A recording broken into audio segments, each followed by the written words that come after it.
series. I'm joined in commentary by Lachlan Mansell, who's frantically got his laptop punching away at the timing screen as we get set for race start. And as we go, there they are away. First row, good jump, and it's a nice clean start from all of the cars. No cars stalling off the line, Lachlan. No, so one of the interesting things here, Dave, is that some of these cars will also be taking part in the actual Sydney 300 a bit later on, so there's probably a bit of self-preservation in the minds of some of these MX5 competitors just to make sure they, A, they don't damage their cars, B, that they don't unnecessarily wear out too many of the mechanical components. Now, interestingly, we've got all of the generations of MX5s represented in this field. We've got the NA, which is the original MX5s, the NB, which came out in 1998, the NC, and also, for the first time, we've now got some ND cars running in the MX5 Cup as well. The current model Mazda MX-5s now starting to find their way onto racetracks. Now, generally, when you see generations of car go on later and later, they tend to get a little bit bigger, a little bit heavier. We did see that very subtly between the NA and NB. And then when we went to the NC, the car did get physically larger. It's got more rounded curves to it. When we got to the ND chassis, the most recent chassis, Mazda did a huge amount of development work to strip weight out of the car. And the car actually got both smaller physically in terms of the overall dimensions, and it shrunk from an overall weight perspective. So Mazda's to be credited for keeping the zoom alive in this miniature four-cylinder roadster. We've actually got, we can see on screen in centre, the very happy smiley face of the number 55 Group ND chassis, chasing down some NA chassis.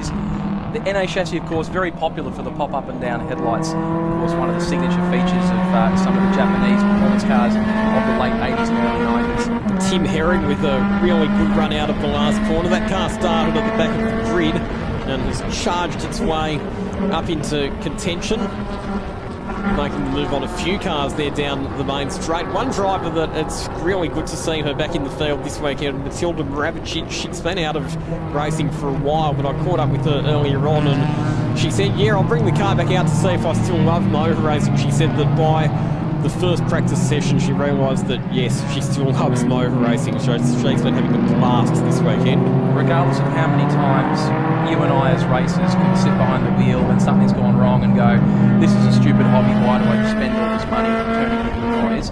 All it takes is that one perfect day when the tyres come up and the car hooks up and it puts a big massive smile on your face, and it doesn't really matter that it's costing everything in your house and your life and your mortgage. It's fun to go motor racing. It is fun to go motor racing. No question about that. There is one of the NDs on screen there. That's Ren in the number 11 car. Here's Shane Plol looking down on the inside of Triletich. Quite able to get the job done there. A couple of the older NA MX-5s battling for position.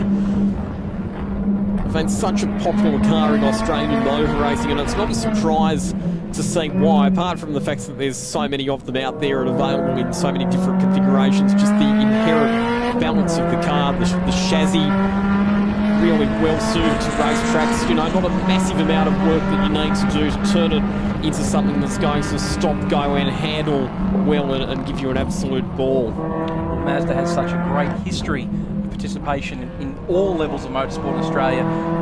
As we got drivers swapping lines on each other, very different lines through the final corner complex. And of course, the lights here at Sydney Motorsport Park are so bright that the number 666 doesn't need to have the headlights on. It can keep the headlights down and improve the straight line aero efficiency of that early model MX-5. Yeah, because of course in one of those NA MX-5s, if you pop your headlights up, you wreck the aerodynamics. We see that a lot with cars like the 944 Challenge out of Victoria, Lachlan, where in order to make sure they can have some lights on but keep the aerodynamic styling, they take the pop-up lights out and put small lights in the corners of the front bumper bar just to make sure they can still have some lights, make sure that the clean, smooth lines of the car aren't ruined by having pop headlights up. And then, of course, trying to get 35-plus-year-old plastic components to work, lift racing and lowering headlights is a challenge in itself. What's the vibe down in the Sydney 300 paddock? We are rapidly counting down, of course, to the start of the the Sydney 300. It's coming up now in less than 2 hours' time. Well, I think as you and Dan were discussing earlier, Lachlan, there's a genuine sense of like, where the hell did that come from a lot of the car performances? And particularly as some people are running outside of their normal categories, they might be running on different tyres to what they're normally running on. They're running in the car in a different configuration, be it performance or aerodynamics or fuel capacity to what they'd normally run. What people are finding is that they've nominated for Division C, they're not meant to go faster than minute 46, and then somewhere out of nowhere they're doing minute 45s and minute 44s, automatically bumping them up to Division B, which of course changes their whole strategy for the night, because it means you go from having to run 1 5-minute pit stop to having to run 2 pit stops. One, of course, was only 2.5 minutes long. So I've ended up with 25 cars that are going to be needing to make 2 compulsory pit stops tonight, which is the most ever. I'm glad I got myself a new set of shoes at DFO a couple of weeks ago, because I'm going to wear them out, making my way up and down the lane to cover all those pit stops. It is going to make any appearances by the Cherry Northern Beaches safety car very much a critical component of some people's race strategy. So a couple of the, we just saw a couple of the ND Mazda MX5s having a battle. Brad Smith in the number 55 and Jai Ren in the number 11. The ND MX5 is available with both a 1.5 litre and a 2 litre engine. For racing purposes, predictably, you go for the larger capacity motor. But you tell everyone it's the 1.5, it's just really good at carrying water speed. Now, that's always been one of the hallmarks of the MX5. It's not about a power to weight equation, it's about a power to weight to happiness equation. I mean, even look at the styling language in the cars. They always look like happy, smiling cars. I've never seen an upset person driving an MX5. It's certainly one of the cars that, it proves you don't need 200, 300, 400 kilowatts to have fun. I wish I'd learned that lesson before I spent all my time chasing 400 kilowatts on a Mustang. Tim Herrick getting the move done there on James Burge, moving up another spot into position number 4. Now, James Burge, he's an interesting character. We saw that he went very well in the Legend Cars Australia Series a few years back, and he's also raced Formula Ford, but he has monocular vision. It's a condition that he was born with. He can only see out of one eye. Doesn't seem to affect his performance on the racetrack, though. It doesn't seem to affect a whole bunch of Collingwood supporters either there, Lachlan. So. But really enjoying some of the paint schemes on the cars. They do glow up quite nicely under the lights here at Sydney Motorsport Park. The number 78 of Herring, really well presented, and a huge night for the team at Herring Performance down the pointy end of pit lane. Of course, we know they had a huge amount of struggles 2023 edition of the Pitcher Partners Sydney 300. A number of fueling issues, a lot of debris found in the fuel tank. Running E85, which of course tends to attract a lot of water separation issues. They've resolved all that, whole bunch of new fuel system components, and they put in a really good performance in qualifying for the Pitcher Partners Sydney 300. Now I'm noticing that hazard lights starting to go off on a lot of the ND chassis cars. It appears that they've still got the factory active safety systems on board, which is when the drivers brake really hard and they get into the ABS and the car's G-sensor goes, you're braking really hard, we should probably warn the people behind you. It's firing off the hazard lights. We've tended to see that in a lot of late model production car racing. Some of the BMWs at the front of the Bathurst 6 are notorious for firing those hazard lights on under heavy braking. Also a bit of smoke from the Richard Barham number 77 car as well, so I'll just keep an eye on that. He's engaged in a pretty hot contest with Jai Ren in that red ND Mazda MX5, and yeah, you can see a bit of smoke out the back of the number 77 machine there. Not quite sure whether that's going to be tyre rub or whether it's going to be something mechanical. Nothing when they're going in a straight line. And as they go around the right-hand corner, yeah, I reckon that's a tyre just starting to catch on the fender line somewhere there. So fastest lap of the race so far, a 1:42.9 for the number 78 of Tim Herring. So that'd be a pretty good time to be running in Division B of the Sydney 300 a little bit later on tonight. He's keeping Jet Herring. So I still think that one of the Herrings needs to paint their car red, particularly Mazda Soul. Because then we can say, oh no, that's a red Herring. Now down the inside, so this is for the lead. Tim Herring up against his nephew, Jet Herring. And in fact, it's Herring's now 1, 2 and 3. Jet ahead of Tim, ahead of Aaron Herring. And it's Jet Herring who moves across and defends to the inside of the circuit. And for now, manages to hold on to the race lead, but Tim Herring with the fastest lap of the race, 1 minute 42.9. One stage he was lapping more than 2 seconds quicker than any other car on the road, but he has a huge lock-up heading into turn 8.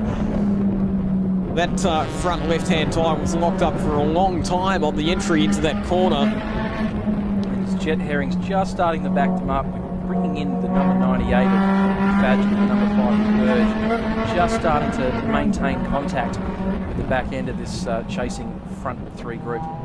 That lock-up didn't really seem to affect Tim Herring too much though, because he's gone through to the lead. Made the move through on his nephew there, heading up into the final sequence of corners. And he has come from the back of the grid to the front, still with a bit over 5 minutes remaining on the clock. So let's look at the lap time. So, Tim Herring in the 78, capable of the 142.9 best lap. His last lap that time by a 45.7, and similarly Jet Herring fastest lap time of 45.4, managed a 48.1. So the drivers really losing a lot of time to each other on that most recent lap. Should point out that there could have been 2 more Herrings in this race. The number 177 of Todd Herring, of course, we saw down at the end of handing out the pole position checks just earlier in the Blendline TV coverage. He would have also been joined by the 121 of Brad Herring. So we could have 5 Herrings out there today. Yeah, there are a few drivers who've elected not to start this race, and I think that's a case of making sure that they're ready to go for the Sydney 300. Kiara Zavatakis hasn't taken the start, neither has Dennis Panner. We know that Dennis Panner will be driving Songo in the 300, and so will Kiara Zavatakis, albeit in a Mitsubishi Evo tonight. I wager that this probably would have been a good warm-up for what the first 10 or 15 laps of the Sydney 300 is going to be like, Lachlan. Drivers are going to be pushing so hard in those early couple of laps to establish dominance, particularly those drivers who haven't qualified quite as well as they'd hoped. One of the interesting things though, so we heard about the gear linkage problem for the Charlie Courier, Josh Bucket Toyota Civic, but that's fairly straightforward to fix. Yes, it's annoying, but it's something that they'll get fixed, and there's no doubt that that car will be back out there. I can't think of any other cars that have had mechanical problems today that have put them out of the race. So David Bailey, who has been sitting on the sidelines, hoping that, as you would normally see in a race like this, there would be at least one car that would have some sort of problem that would rule them out, and it hasn't happened. So it looks like we will get our 60 cars all starting, and poor David Bailey will be left to watch on the sidelines. That's not to say that there's, as we'll see later in the coverage, there's plenty of stories of woe of people having to fix things, intermittent things, try to squeeze a lap out of a car that might have had the oil coolers taken off it to stop a leak. Yes, it's a bit like a time attack car. It will do that lap time once, and then we've got to park it and get the coolers on it to make sure the engine doesn't expire.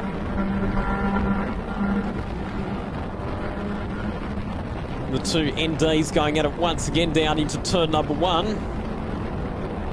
Side by side, and off the road goes the number 55 car. That's a big high speed off for Brad Smith there at turn number 1. Jai Wren was down on the inside. Smith tried to hold station on the outside, but ended up getting forced out into the grass. Managed to wash the speed off it before it turned into a large accident. Thankfully, it just eases his way back onto the track on the approach to turn 2. And the turn 2 brake markers survive. Car running wide on the exit of turn 1 once again. We saw last year quite a number of those braking markers sacrificed in the name of spectacular vision from some of the XL and support category racing in previous editions of the Sydney 300. Oh, how's this battle? So Aaron Herring under pressure from Stuart McFadden, and James Burge has brought his way into this contest as well. Different generations of Mazda MX-5. Again, no headlights having to be run, even on the car that doesn't have the pop-up ones, because it's so bright. The level of intensity of the lights here, it's very difficult to describe. On TV, it looks like daylight, because that's what it's like out there. That's why the pictures that you're getting by Blendline TV are so spectacular.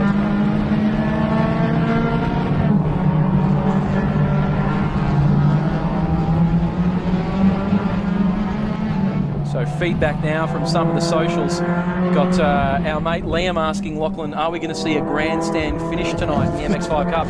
Certainly looks that way, Liam. Glad to know that you're tuned in live and free via the Blendline TV YouTube and Facebook streams. Hopefully we see a grandstand finish in the Sydney 300. We've had a couple of them in the last 4 editions of the Sydney 300. Certainly the inaugural one in 2019 was an absolute blockbuster finish with a lead change on the very final lap coming out of the last quarter, and also 2022 we had that epic late race battle between Chris Sutton and Dylan Thomas with a late passing move for the lead and the win on that occasion as well. And if things go the way that the Herring family might like things to go at the far end of pit lane, it might be an MX5 crossing the line in first in the Sydney 300 as well as in the MX5 Cup races today. I would hope that an MX5 would be crossing the finish line first in the MX5 Cup races today.